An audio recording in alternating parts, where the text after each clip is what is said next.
স্বামীর থেকে ওই টোটো চালককেই আমার বেশি ভালো লাগতো।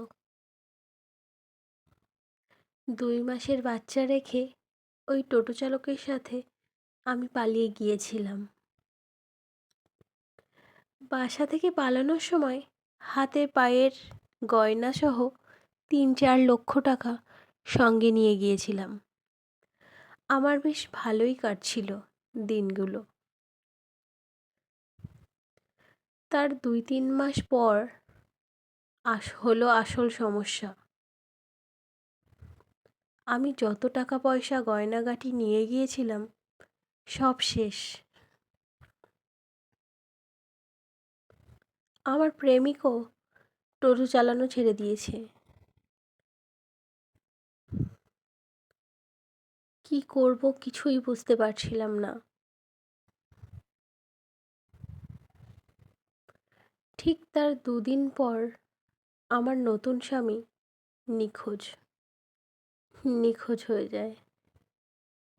তাকে কোথাও খুঁজে পাচ্ছিলাম না, বুঝতে পারছিলাম না কি করব। তখন আমার মাথায় যেন আকাশ ভেঙে পড়েছিল। আমি তাকে পাগলের মতো খুঁজে বেড়াচ্ছিলাম। আমার মাথা তখন কোনোভাবেই কাজ করছিল না। এর মধ্যেই একটা অচেনা নাম্বার থেকে ফোন আসে। ফোনটা আমি রিসিভ করলাম। আমি বললাম, হ্যালো, কে? ফোনের ওপার থেকে উত্তর আসে, আমি ঝন্টু। এই তুমি কোথায়? কোথায় চলে গিয়েছো? আমি তোমায় কোত্থাও খুঁজে পাচ্ছিলাম না। আমাকে খুঁজো না। আমি আমার বউ বাচ্চার সঙ্গে চলে এসেছি। আমি তখনই বললাম, কি? তুমি বিবাহিত? হ্যাঁ, আমার বউ বাচ্চা সবাই আছে। এতদিন তোমার সাথে সময় কাটিয়েছি আর মজা নিয়েছি। আমি তখন বললাম, প্লিজ এমন করো না, তুমি ফিরে এসো, আমি তোমায় অনেক ভালোবাসি। তখন ও বলল, এটা কখনোই সম্ভব না। কথাটা বলে ফোনটা কেটে দিল। আমার মাথায় আকাশ ভেঙে পড়ল। কি করব ভেবে পাচ্ছিলাম না। বেশ কিছুদিন যাওয়ার পর ভাবলাম আগের স্বামীর কাছেই ফিরে যাব। যেই চিন্তা সেই কাজ, ফিরে এলাম আগের স্বামীর কাছে।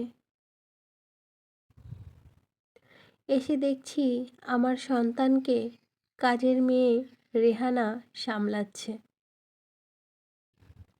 আর আমার স্বামী বসে অফিসের কাজ করছে।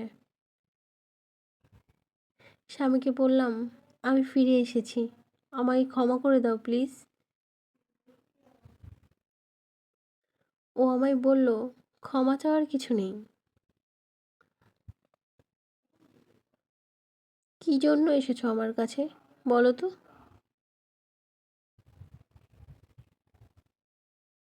আমি বললাম, আমার স্বামী সন্তানের কাছে আমি আসবো না তো কার কাছে আসবো? ও বলল, ফাজলামি করো না, তুমি তোমার নতুন বরের কাছে চলে যাও। এছাড়া তুমি চলে যাওয়ার পর আমি বিয়ে করেছি। আমি বললাম, কি? ও বলল, আগে হ্যাঁ।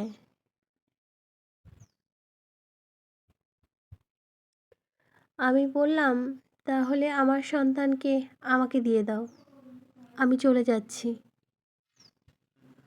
তারপর ও আমায় বলল, তুমি কি এখান থেকে যাবে, নাকি আমি তোমায় ঘাড় ধাক্কা দেব?